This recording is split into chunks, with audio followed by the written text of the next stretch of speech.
যেথায় আপন দেশ তোর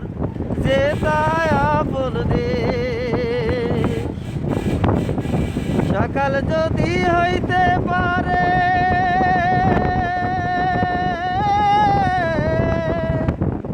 সকাল যদি হইতে পারে সন্ধ্যা আসবে ভাই ও ভালো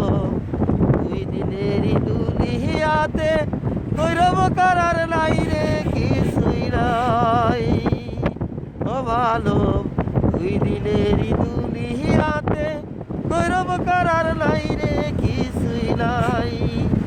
খ্রিস্টান হইলে কফিনে মুসলিম হইলে কাফনে হিন্দু হলে সীতায় পুরে ছাই ও ভালো দুই দিনেরই দুনিয়াতে গৌরব করার নাই রে কিছুই নাই ও ভালো দুই দিনেরই দুনিয়াতে গৌরব করার নাই রে কিছুই নাই।